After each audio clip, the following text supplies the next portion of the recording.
Hello, everyone.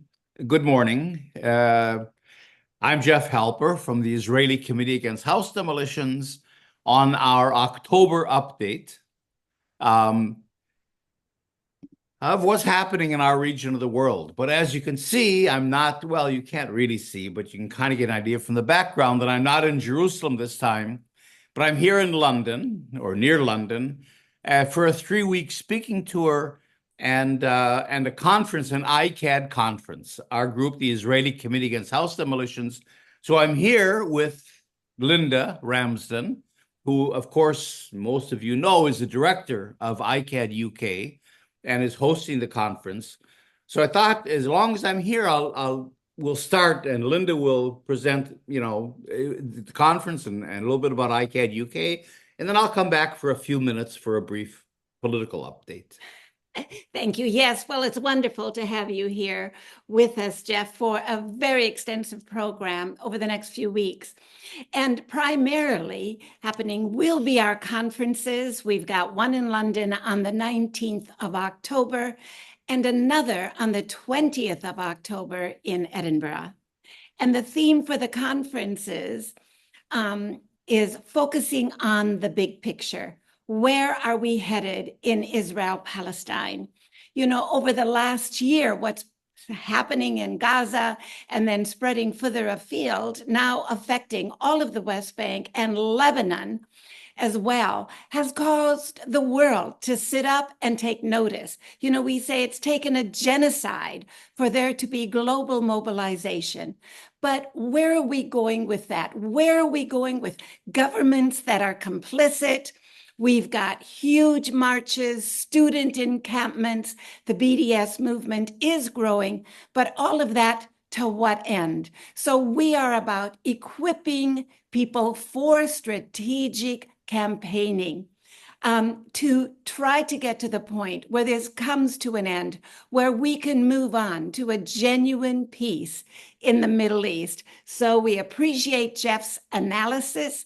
Lastly, I just want to say that, you know, we hear time and time again the statistics of deaths, incursions, of demolitions, yes, but this conference is moving on from that.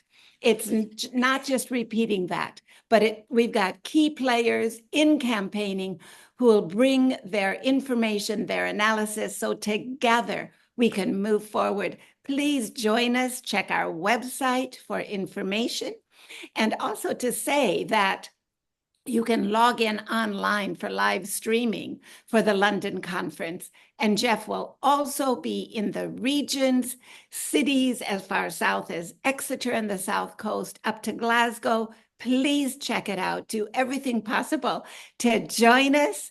And know that we'll be doing lobbying, meeting with other NGOs, really making the most of Jeff's time in the UK. So, Jeff, we're so glad you made it.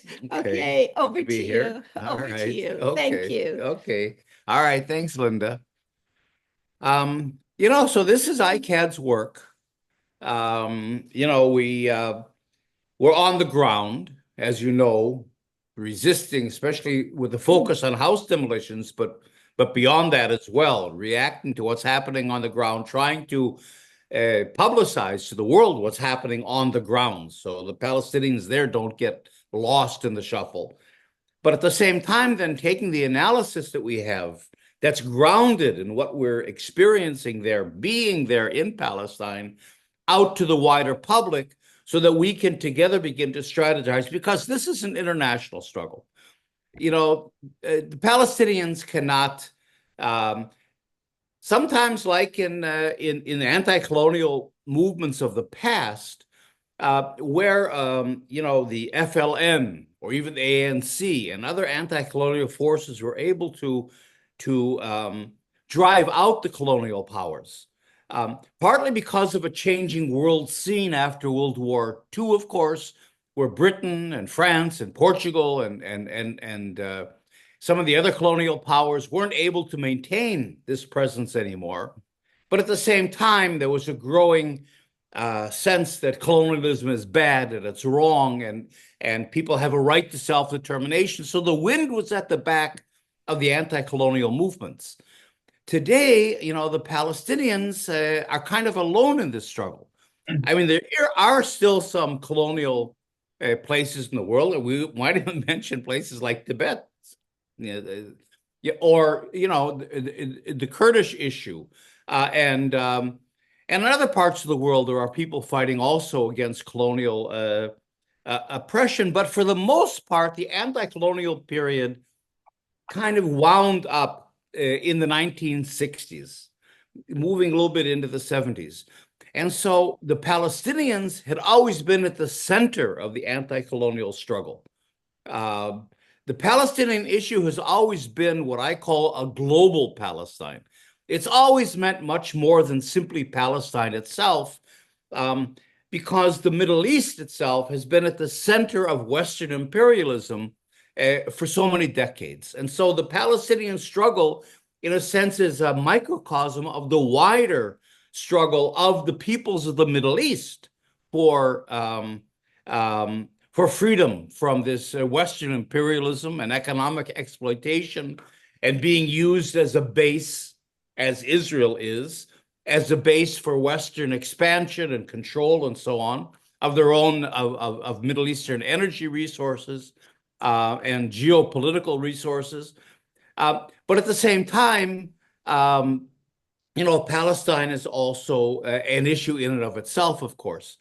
So that the Palestinians are in a situation where, after the anti-colonial movement kind of completed successfully its mission, Palestinians have been left kind of dangling in a way.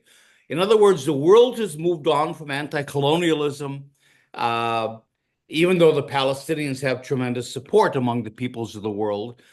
And with neoliberalism coming in, and Reagan and all of that in the 70s, in a sense, and the decline of the collapse of the Soviet Union, and the decline of any alternative to neocolonial liberalism and the West, the Palestinians have almost been left alone, certainly as an active anti-colonial struggle against Western colonization, imperialism. Palestinians have kind of been left alone, and that's why, because governments are not supporting them, and since Israel is armed to the teeth, as we can see, by the United States and Europe, and in fact, as I've said in other broadcasts, the hope.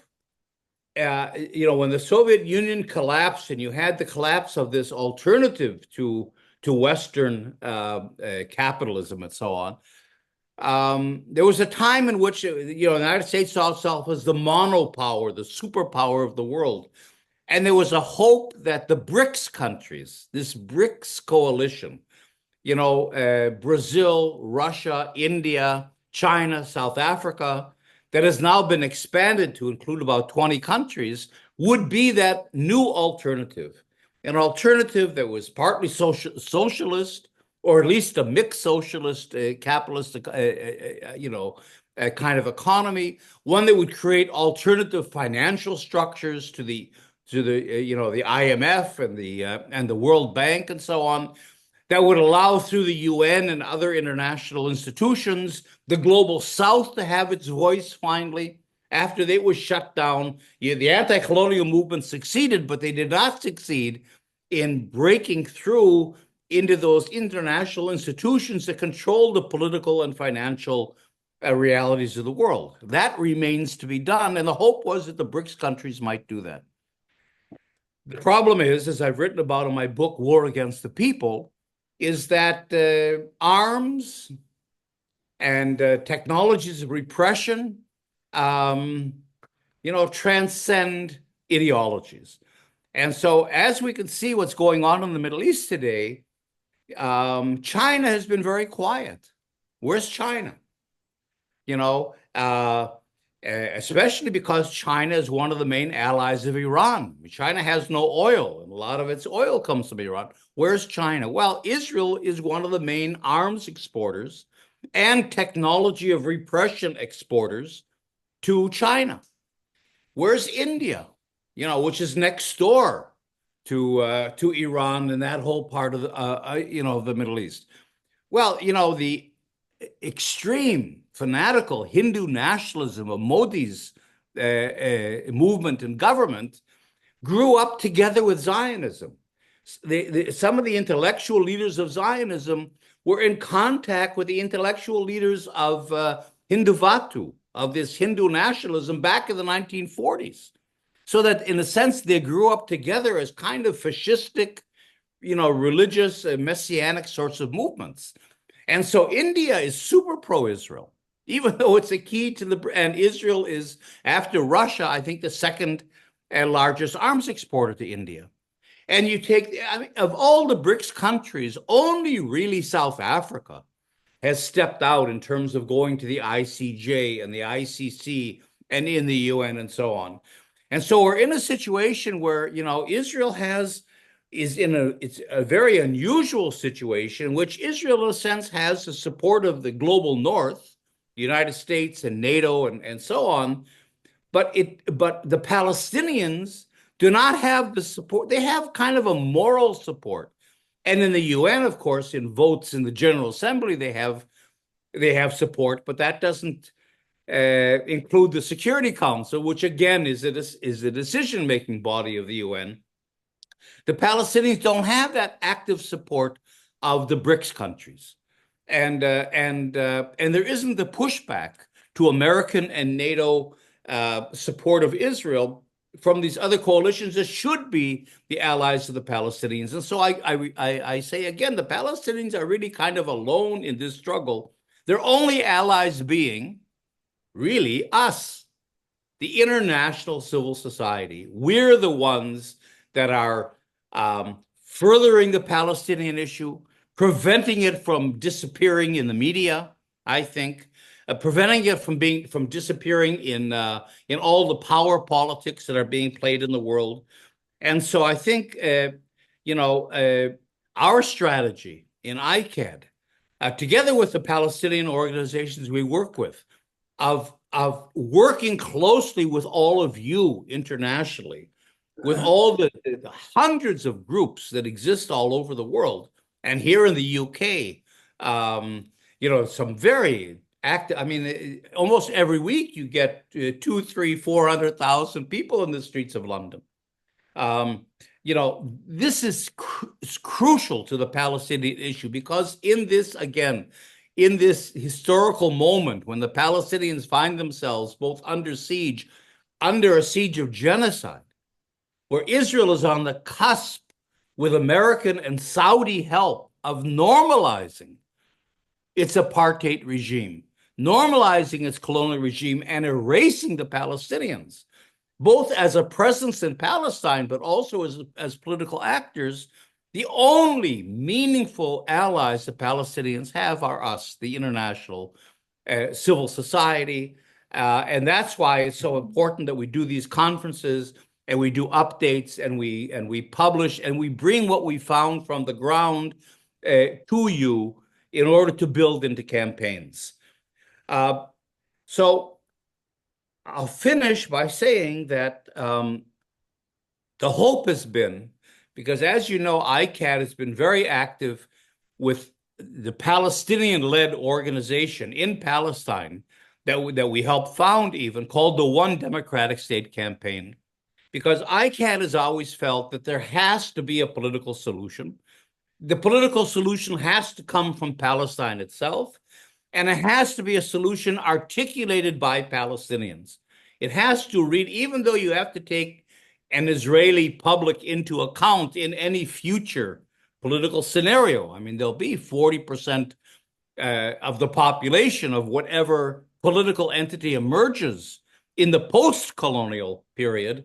Nonetheless, any post-colonial solution that's just and workable has first and foremost to address the basic Palestinian needs, the refugees, land issues, the right of Palestinian self-determination, and how is that translated into a political system, compensations, the ability to develop again, to rejoin the wider Middle East.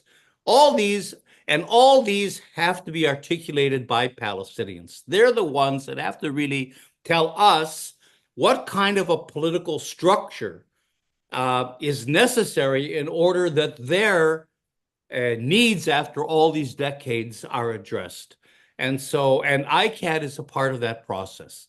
The problem is, of course, that it's very hard these days, and this is a part of the update as well, for the Palestinians to do that. You know, they've been fragmented by the international community and certainly by Israel. So Palestinian communities in the refugee camps in the Arab world and abroad, and then within Israel, and of course within different parts of the West Bank that can't communicate with each other. Nablus can't communicate with Hebron. And of course, Gaza, that has been always disconnected and now destroyed. You know, it's difficult even for Palestinians not only to meet, which is impossible, but even to communicate in any kind of a meaningful way. The United States, in the Oslo process, and Israel put into place the Palestinian Authority, which is a collaborationist regime. So the Palestinians are living under two occupations, Israel and its collaborationist ally, the Palestinian Authority, which is a repressive authority that prevents any kind of discussion about anything beyond the two-state solution. So the Palestinian Authority is really pushing this two-state solution that is obviously simply a mechanism to allow Israeli control of the country. There is no two-state solution except apartheid. And that's what the Palestinian Authority is advocating. So they have to fight against their own authority. And at the same time, of course, there's legitimate different political streams within the Palestinian community. So without getting into all of that, what I'm trying to say is it's taking time for the Palestinians to come together. And in that, we can help them as well. Certainly, as their international allies, we can help provide space for them. For example, it's impossible for them to meet, even in the Middle East. So what if groups would take the initiative? There's a certain disconnect here. And I know I'm going on too long, so I'm gonna try to wrap this up here. There's a disconnect between the tremendous efforts and creative energies for the Palestinians that's being conducted abroad, like here in the UK, with all the organizations and all the campaigning and all the outpouring of support, and the Palestinians in Palestine who are actually isolated, who aren't a part of those wider movements, you see? And they're not brought into the conversation. So we have to try to work to strengthen the ties between Palestinians on the ground, many of which are not known to the international community, local activists, local people struggling, even local political leaders are not known, to people abroad, but their voices have to be brought in.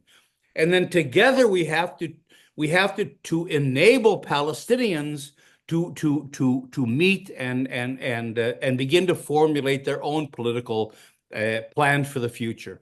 So that groups here, for example, if they were in contact with Palestinians throughout Palestine and the refugees that have always been excluded, and the diaspora, of course, could provide spaces. You could have a conference in London if it was funded and somewhere where Palestinians from all over could meet, or Turkey, or Cyprus, or maybe even Jordan. In other words, there are very concrete ways in which civil society, the activist groups here, could really support and give the space and the encouragement to the Palestinians to begin to meet and formulate a political plan, because they're the only ones that are able to do that, but they're not able to do that, partly for financial reasons. No resources to go fly to Cyprus to meet, so that's important, and no space for them to meet. So it's important to help them find space as well.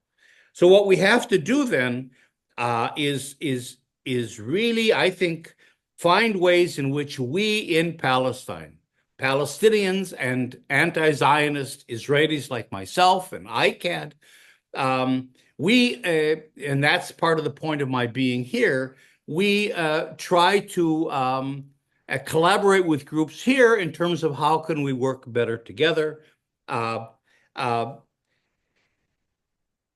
so that's a part of it. In the meantime, I think keep doing what you're doing, the BDS work, the lobbying work, the campaigning, the educational work, going out into this, keep doing all of that, keep the Palestinian issue in the eye of the governments and the public at this time of genocide in which people are trying to erase the Palestinian presence. But at the same time, we have to monitor the political process as well. And the great danger facing the Palestinians today is this process of normalization that's being pushed by the United States and Israel and Saudi Arabia that would end up legitimizing the Israeli apartheid regime and normalizing the situation and erasing the Palestinian issue completely. So we have to, I guess my message now is let's work together, all of us, to try to strengthen that connection between the work all of you are doing and the work that we're doing in Palestine, both Palestinians and Israelis as partners, but also the Palestinians themselves in terms of needing to meet to formulate their own political agenda.